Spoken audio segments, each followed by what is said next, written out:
Hi there everyone, thanks for coming by my channel.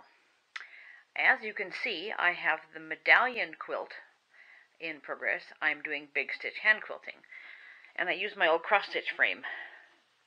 I'm going to switch to the phone next, just so I can go a little bit closer and show you.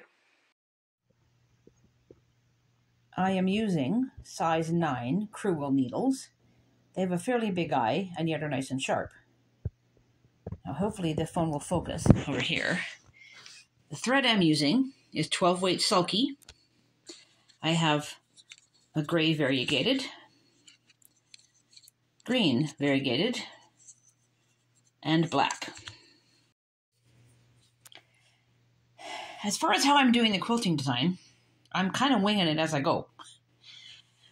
For the greens, they're big diamonds, and I thought I would do a near the ditch, and then a half an inch, half an inch, and half an inch. So I'm doing diamonds in the middle.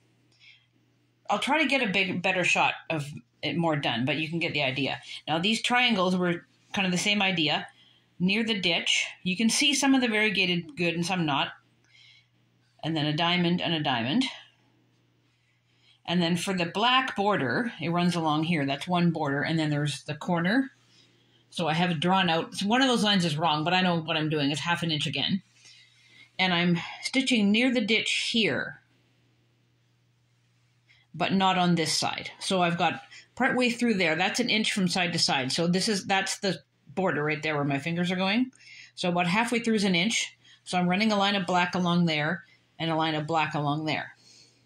And the idea for doing the colors as I'm doing them is so that you can kind of see the gray and the green depending on what background fabric it is, whether the stitching shows up or not, because some shows up on parts and some doesn't because it's light and it's dark and whatever. But I didn't really want the black quilting to show, although it's not exactly easy on the old eyeballs trying to stitch black on black. That's why we do it in daylight and a little bit at a time. So as I go, I will figure out how I want to do in here for all these greens. Like I might just go across and then down, or I don't know. I got to figure that out as I go. If you do not already know how to do a quilter's knot, this is how. Take the end of your thread, lay it on top of your needle, index finger on top. Wrap it around twice, like that. Put your needle up and take your finger and your thumb and grab the knot. Take your other thumb, shove the needle up high enough you can grab it. Now hold on with your right hand or left hand, if you, whatever your hand you are, and pull all the way down. And you're holding onto the knot and pulling it all the way down. And you wind up with a little knot. I don't know if you can see, guys can see that. The phone doesn't want to focus too great. But it's a very small knot that you can pop through your fabric. Here, I'll show you in a second. All right, if the phone's going to be steady. Okay, there we go. I start with my right hand because I have to get it going in the right spot. So what I'm going to do, I'll make sure you guys are in frame here just a sec. There we go. Okay, start further back so you can bury your knot and come up right about where you want your stitch to be. In this case, I'm starting right at the corner of this triangle that I've drawn, right about there.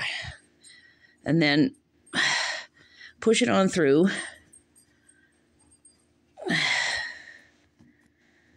And as you pull through, you grab your thread and pop your knot in. And then, of course, it comes out. Oh, you got to be kidding me. That does happen sometimes. There's a pull in my fabric now, too, for some weird reason. Well, whatever. Anyways, let's try it this way. Maybe it'll go better. Sometimes I find my knots are too big, and sometimes I find them too small. So, be a little careful. Just, there we go. Okay. Now for the stitching part. I'm trying to keep my stitches about 1/8 of an inch, maybe a little bit bigger. That's okay. Usually I can do that fine on the green and on the gray because I can see it pretty good. But when I do the black, sometimes my stitches get to be 1/4 of an inch, and well, it is what it is because I can't see it that good. Now that I have this established where I want to go, I'm switching hands. Because being right-handed, I want that on the bottom. So I'll try not to get in my own way here and show you guys. So what you do is bring your stitch down. Keep your thread out of the way like that. Whoops, try not to have it all twisted. And then while you still have a loop hanging out here, I kind of spread the fabric with my fingers like that and come up with my right hand on the back about 1/8 of an inch away from where this piece of thread is coming down. Can you guys see that okay? I don't measure, I'm just eyeballing. It's approximate, okay? So then you pull this up and the previous stitch goes down. I find I can kind of get in a rhythm. If the stitch is a little bit small or a little bit big, I don't really care.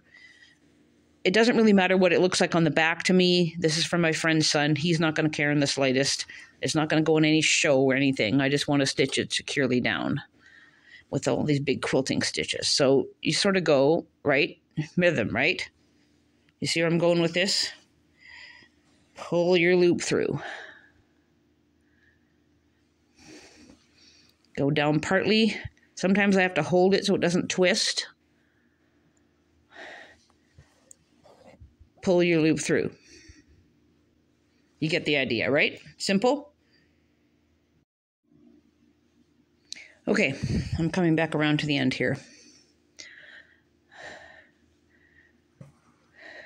I also try to leave approximately 1/8 of an inch in between the stitches. Again, it doesn't always work out. Just ballpark it. That's what I'm doing. If you're more particular, by all means, plan it out tighter. That's entirely up to you. I'm coming up to the end, and I kind of judge this. Sometimes I make one bigger stitch or two small ones. This time I'm going to go slightly bigger. And I have, I don't know, 4 inches or so leftover thread. That's good enough for doing on your note, doing the back, because you got to do another knot and sink it. I'll show you that in a second. So I'm going to finish this to here. That was stitches slightly bigger, but no big deal. Pull it through to the back. Hold on a second. I'll switch to the back and I'll show you. This part gets a little tricky when you got a bulk of quilt, but you just got to go with it carefully. Now make sure your thread's not going to come out of your needle right at the end, because that's happened and it's really annoying to have to rethread it. Okay, so kind of same procedure for the quilter's knot. Hold your thread out of the way. Again, me being right-handed, I do it this way. Put the needle in behind it, like that. Down near the fabric. Go 1, 2 around, same as before. Give it a little tug so it goes down, and put your needle down. Okay, now my finger's kind of holding it, but what I usually do is take my thumb, my middle finger from my right hand and hold it down. I'm going to holding the knot against the fabric. And then I shiggle the needle along, still holding that knot down. And then you're pulling your thread through while you're holding the knot down. And it does make a tiny little knot. It is right about there. So maybe 1/4 of an inch from the back of the quilt. So now you have your little knot. Now, will try not to jiggle, but this is where I have to bring my other hand around because I got to hold it. So, oh, shoot. Yeah, and I'm going to jiggle. Sorry about that. You do kind of get a heck of a lot of quilt in your way. Just a sec. I'm going to pop this in here and feel around where I'm at here. Otherwise, I'll screw it up. Okay, there we go. All right. My left hand's underneath the quilt. You guys can see this. There's my spot. Come in frame better. I sometimes take a very tiny stitch or go right exactly where that thread's coming out, maybe a tiny bit next to it. Put your needle into the backing fabric only. You're not taking a full stitch. You're just slipping this underneath. And go far enough away that you're not going to have your tail sticking out. Pull it along, and pop goes the thread. Ta-da! Needle's good. Thread is good. The knot. Oh, sorry, I can't even friggin' talk this morning. I even had 2 cups of coffee. My apologies, everybody. All good. Knot is buried. Now, cut it off. I have little bitty scissors here. I raided my cross-stitch little box of stuff to get the scissors. Kind of give it a little tug so it's not super taut, but taut-ish. Come right down to the fabric and go snip, voila. I figured out kind of the plan for the rest of the quilting. This will be the last part of the video, so I'm going to go sideways here because YouTube doesn't like it when you go up and down. Because this part of the black is basically a trapezoid, I did my 1/2 inch lines. And my stitch in the ditch, well, near the ditch I should say, is going to be along this seam here. It's hard to see with black on black. But because I did it the same there, and then I stitched in the middle, I'm going to go along here and just stitch there. As far as the gray triangles go, whoops, I got a bit of glare there. Sorry, the sun's coming in funny. I'm going to treat this whole thing as one triangle. So I did my quilting lines already. And the way the green works, it sort of zigzags across the whole outside, like back and forth, back and forth. So I'm just going to follow the zigzag. I did one row there. And again, this part is going to be near the ditch. So I'll have to do more quilting lines, obviously, but you get the idea. Just zigzag, zigzag, zigzag all the way across. As far as these big sort of, I don't know, triangle-y things look, I'm just going to follow the line again. So at some point I will get my 1/2 inch line out and just make, I don't know, maybe 3. It's hard to say until I get going on it.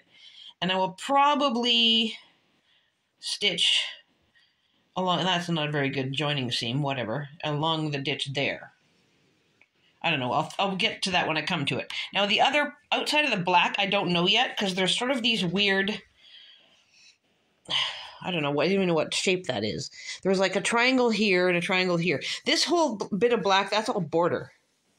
So I'm probably just going to run down the middle of it again, because there is going to be binding, again, in black. It's all going to run together. So I'm not sure yet about this part. This part I might just do, again, the same, like follow the whole thing all the way along, like that. And the corners are, I don't know, they're going to be a little different because there's lots of black on the corner. And these gray corners are going to be pretty much just follow the design. Like echo quilting kind of idea, right? Like along there. You get the idea. So the next time you get a video about this particular quilt, it will be the ta-da, it's finally frigging done video.